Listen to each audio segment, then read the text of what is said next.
গতকাল ঠিক তাণ্ডব যে চলেছে, যে ভাঙচুর চলেছে, সেই তাণ্ডবের পরের ছবি আপনাদের সামনে রাখলাম আমরা। তবে এর আগে আপনাদের মনে থাকবে ফরাক্কার কথা, সেখানেও আমরা দেখেছিলাম রীতিমতো বিডিও অফিসে চলেছিল গুন্ডামি, দাদাগিরি। ফরাক্কার পর এবার চাকুলিয়া, পরপর ঘটনায় চিন্তায় কমিশন, পরপর রিপোর্ট তলব কমিশনের, পরপর এফআইআরও। রাজ্যের আইন শৃঙ্খলা নিয়ে উঠছে প্রশ্ন, কাজ করতে চাইছেন না মাইক্রো অবজারভাররা। সঠিকভাবে কি কাজ আদৌ শেষ হবে, এই প্রশ্ন উঠতে শুরু করেছে। অর্কদীপ্ত রয়েছেন আমাদের সঙ্গে, আমাদের প্রতিনিধি সরাসরি। অর্ক, একের পর এক বিডিও অফিসে যে তাণ্ডবের ছবি ধরা পড়ছে, সেক্ষেত্রে এসআইআর এর কাজ আদৌ কি সুষ্ঠুভাবে কমপ্লিট হতে পারে, সেই নিয়ে একটা তো শঙ্কা তৈরি হয়েছে।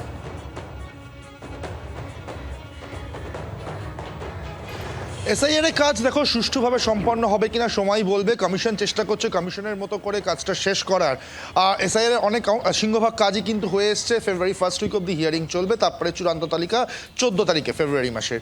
কিন্তু এখানে দাঁড়িয়ে যে প্রশ্নটা উঠছে পায়েল, যে আমরা দেখছি হিয়ারিং প্রসেসে এর আগে মানুষ হয়রানির শিকার হয়েছেন, হয়রানির অভিযোগ উঠেছে, এনুমারেশনের সময় সেই হয়রানির কথা আমরা শুনেছি। কিন্তু এখন যেটা হচ্ছে রীতিমতো ক্ষোভের আকার ধারণ করছে মানুষের এই এসআইআর হিয়ারিং সময়।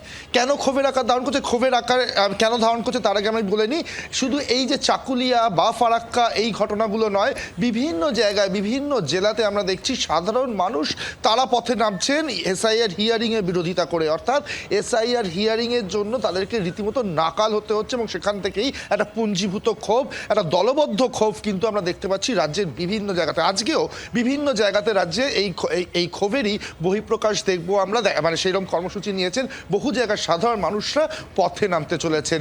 এইটাই কিন্তু এই মুহূর্তে দাঁড়িয়ে পশ্চিমবঙ্গের ক্ষেত্রে সব থেকে বড় চ্যালেঞ্জ ইলেকশন কমিশনের কাছে।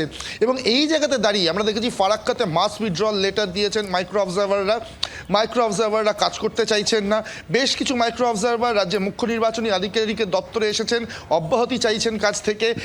এই যে মাইক্রো অবজারভাররা কাজ করতে চাইছেন না, বিএলওরা কাজ করতে চাইছেন না, নিরাপত্তার অভাব বোধ করছেন, সাধারণ মানুষ ক্ষোভে ফেটে পড়ছে এসআইআর হিয়ারিং নিয়ে। এবং কি কারণে এসআইআর হিয়ারিংয়ে ডাকা হচ্ছে, কোথাও সামান্য নামের বানানের পার্থক্য, কোথাও সামান্য বয়সের পার্থক্য, বয়স ঠিক নেই, কোথাও বাবার নামের বানান, যেখানে প্রোজেনি ম্যাপিং হয়েছে বাবার নামের বানান, সেটা রয়েছে এসআইআর হিয়ারিং এ। এবং তারই সঙ্গে সঙ্গে একেবারে যে পুঞ্জীভূত ক্ষোভ, তার বহিঃপ্রকাশ আমরা দেখছি বিভিন্ন জায়গায়। সঙ্গে থাকো অর্ক, দিলীপ ঘোষের বক্তব্য শুনবো।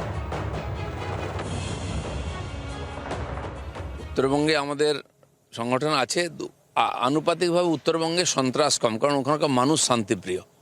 দক্ষিণবঙ্গে গায়ের জোরে ভয় দেখিয়ে এখানে ভোট করা হয়। আপনি দেখতে পাচ্ছেন এখানে হিয়ারিং করতে দেওয়া হচ্ছে না এসআইআর এ ধরনের, এখানে হাইকোর্টে শুনানি করতে দেওয়া হচ্ছে না। কোন পর্যায়ে পৌঁছেছে? তারপরে কি সরকারে থাকার অধিকার আছে, না মুখ্যমন্ত্রীর নৈতিক অধিকার আছে মুখ্যমন্ত্রী থাকার? তো এর জবাব জনগণ দিয়ে, ওনারা জিতিয়ে তাকে সরকারে বসিয়েছেন 5 বছর, 10 বছর, 11-15 বছর দেখলেন। আমার মনে হয় এবার সময় এসে গেছে, এই যে সীমা অতিক্রান্ত করেছে এই সরকারের মুখ্যমন্ত্রী, তার উপযুক্ত জবাব এবারের নির্বাচনে পশ্চিমবাংলার সাধারণ মানুষ দেবে। সে উত্তরবঙ্গ দক্ষিণবঙ্গ নয়, পুরো পশ্চিমবঙ্গকে মুক্ত করতে হবে। বাংলার আওয়াজ, বাঙালির আবেগ, জি 24 ঘন্টা।